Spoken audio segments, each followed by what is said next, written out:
Guys, for today's video tayo po ay mamamasyal sa ating munting hardin. So, ang video ito ay para sa mga mahilig na maghardin. So, itutur ko lang po kayo sa aking munting hardin, ng aking mini jungle. So, papakita ko po sa inyo kung ano yung mga kasalukuyang natubo sa ating munting hardin para naman kahit paano makapag-inspire sa mga iba na meron ding mga interest sa pag-garden.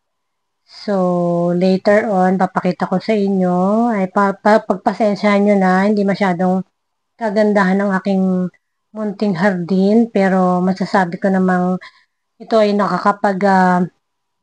bigay ng sobrang happiness sa akin dahil through gardening ay talaga namang syempre therapeutic, 'di ba?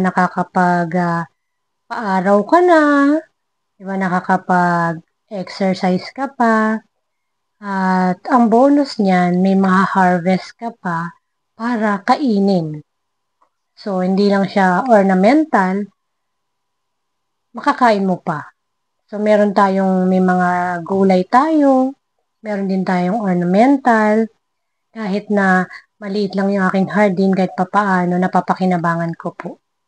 So, sana maka-inspire sa inyo para kayo rin ay magkaroon ng interest sa pag-garden or makatulong ang video na ito para kayo ay ma-encourage na na kahit paunti-unti ay matutong mag-garden kasi importante rin na mayroon tayong kaalaman sa mga pag-garden lalo pagka sa panahon ng yun na nga, malulungkot na araw. Yun, punta ka lang sa garden. Magiging masaya ka. Syempre, magiging abala ka eh. So, yun yung way mo para ma-divert mo yung mga boredom, mga kalungkutan, mga stress, yan. So, through gardening, mas magiging ano ka. Sabihin na natin, may pagkakaabalahan ka. So, yun, magtutour na po tayo sa ating munting hardin. So, let's start our video. Sana po ay mag-enjoy kayo sa ating video at may matutunan kahit papaano at yun na nga, maka-inspire sa inyo na kayo ay magkaroon din ng kahit maliit man lang na hardin ay mapagyaman, di ba? Ninyo at mali mo sa maliit na hardin, ano kayo, magulat na lang kayo, ang dami nyo na palang naitanim. So, yun, this video is just to inspire you na mag-garden. So, yun lang po. At magtuloy na tayo sa ating hardin. Let me show you my small garden. At magsimula na nga tayo sa ating longgan. Yan ay longgan tree. So, tinanim po natin yan from seed. So, yan. Isa na po siyang ganap na puno. So, inihintay na lang po natin kung siya ay mamumunga or hindi. Kung mamunga man siya, ay thank you. Kung wala, at least mayroon po tayong lilim na nakukuha para sa kanya, di ba? So, meron tayo yan, dragon fruit. Dami natin dragon fruit. Kanya lang, di pa yan namumunga. Meron tayong taro or gabi. Yan, mga tanim natin. So, ito yung mga pinagtabasan kasi nung isang araw ba yun, nag-pruning tayo ng garden sa labas. So, yan yung mga napagtabasan natin. So, sa labas, meron tayong talbos ng kamote doon. Yan, mga pinagtabasan.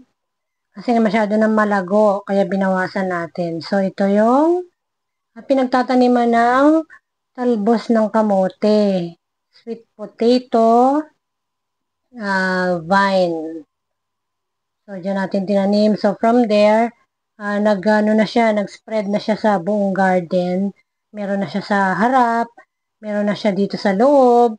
Yung pinaka-vine niya, nagkakaroon ng roots. Yan, basta nag-top siya sa soil, yun, buhay na siya.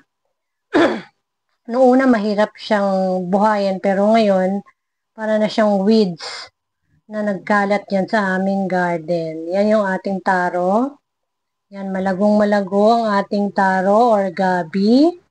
Napakaraming beses ko nang na-harvestan yan. Tingnan nyo kung gaano kalalaki yung mga dahon. Yan ay dahil sa compost. So, yan, mga compost yan. Yung mga pinagpruningan is soon to be compost. Yan ang ating turmeric. Yan, luyang dilaw. So, katabi niya, meron tayong malunggay. Yan, sa harap ng ating bintana, meron tayong na-harvest na malunggay. Yan yung galing sa mga hinarvest natin sa palipaligid na sanga na itinusok natin dyan. So, yan, buhay na siya. So, ano pa? Ito, ZZ plant or welcome plant. Dami natin yan. Everywhere dyan sa ating Ito, citrus plant. Hindi ko alam kung kalamansi ba siya o suha. Hindi ko alam. Basta na lang siya tumubo. At inalagaan ko yan. May pinya na parang lang din, ornamental lang din kasi wala, hindi siya namumunga. Okay lang din yan para sa mga pusa na tumatalon dyan, matutusok sila dyan. So, ito ating malunggay na lagi rin nating na-harvestan. Di ba? Ang lago-lago. So, ang napansin ko lang sa malunggay, kailangan direkta siya sa lupa. Mas marami siyang bunga. Yan, malunggay din yan. Ewan ko kung namatay ba siya or what. So, pero parang meron siyang usbong eh. So, yung katabi niya, ZZ plant or welcome plant. Yan, another welcome plant. Dami kong welcome plant kasi nagtubuan lang sila kung saan-saan. Ito pala, may mangga. Ewan ko kung magiging puno ba siya soon. Pero nagtapon ako dyan ng mangga, yung buto ng mangga, yan, tumubo. Diba? Sa ganda ng lupa, lahat nagtutubuan sila. Kasi puro compost ang aking lupa. Yan, talbos ng kamote. Ang ating malunggay. Dami kong malunggay kasi every time mag-harvest, itinutusok ko dyan yung mga matatabang tangkay.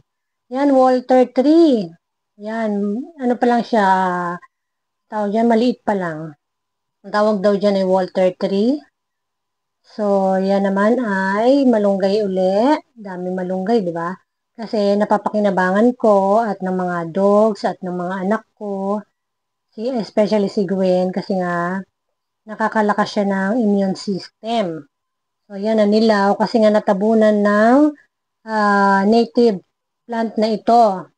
Yan, yung native plant na yan na napakalago na ng mga mga dahon. Kaya yan, pinuron ko siya. Yan, medyo konti na lang yung dahon niya kasi nga pinuron ko siya ng heavy prune. As in, talagang kasi natatabunan niya na yung buong garden. Pati malunggay, kaya nanilaw ang malunggay. So, maganda rin talaga na nagpupurun ka palagi. So, ayan, yung ating talbos ng kamote. Yan, everywhere nga. Lalaki ng dahon. So, malunggay again. Alam nyo na, I'm a very big fan of malunggay. Ayan, another malunggay. Yan o, di ba yung matabang ganyan na trunk or branch, itusok mo lang buhay yan. Excuse me, tas ito, dahon, ewan ko ano to basta lang tumubo dyan. Paki-comment down below po kung kilala nyo itong na to, halaman. Para siyang curry plant sana curry plant nga. So, binuhay ko siya. Another taro plant or gabi. Tingnan nyo naman kung gaano kalaki yung dahon. Diba? Ngayong tag-ulan, mas siya, nag-boom. Mas gusto pala ng taro ang matubig. So, yan, grabe pwede na ako maglaing kung gusto ko. Kaso wala akong gata. Yan yung mga pinagpruningan sa labas. Ay, ito pala yung native tree. Nakatabi ng malunggay. So, yan.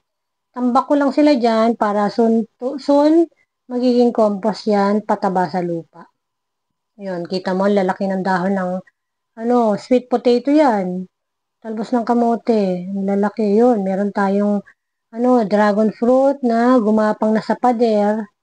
Oh, yun no. Yung Ivy gourd naman, kinat ko na kasi umakyat siya sa poste. Galing siya dyan, sa ating ginawang raised bed. So, dyan, ito na naman yung malalaking, dahon ng, tawag dyan, gabi. Pwede na talaga maglaing. Ano na lang, kulang na lang ay gata. So, yan yung dragon fruit na parang na lang din sa fence. Pinaka-protection para walang pumuntang mga kung ano-anong hayop. So, kung mamunga siya, maganda. Tapos, yun yung nasa labas, yung native, lang din, plant, na parang magaspang yung dahon. So, yan, meron tayong dragon fruit dyan. Dami, di ba? Puro dragon fruit. So, yan, dragon fruit din. Dami. Tapos, sa labas, meron tayong mga andon. May oregano, may tanglad. Hindi ko na naipakita kasi hindi na ako nakalabas. So, ayan, may gabi. Laki-laki ng dahon. Siguro isang dahon, isang lutuan. Sobrang laki. Yan yung ating longgan ng, di ba, napakalilim. Parang kailangan ko na rin iprunto kasi masyado na siyang malago. So, yun yung ating mga welcome plant. Di ba? Ang dami, oh. Medyo kailangan na rin ng linis. So, ayan lang po ang ating maliit na hardin. Sana nakapagpa-inspire sa inyo na magkaroon din kayo ng sarili niyong hardin na pagkakaabalahan at makakapagpa-healthy sa inyo, makakapagpasaya sa inyo. So, yan ang ating munting hardin. Malapit na rin matapos yung ating video at sana ang video na to ay nakapag-inspire at nakapag-encourage sa inyo na kayo ay magkaroon ng kahit munting hardin, unti-unti, marami rin kayong matututunan in the long run. So, yan yung ating ZZ plant sa side ng ating bahay. Diba nakakaganda? Kaso pinamamahayan na siya ng gagamba. Kailangan na siyang punasan. Yung pa. So, see you next time. Thanks for watching. God bless everyone. Bye.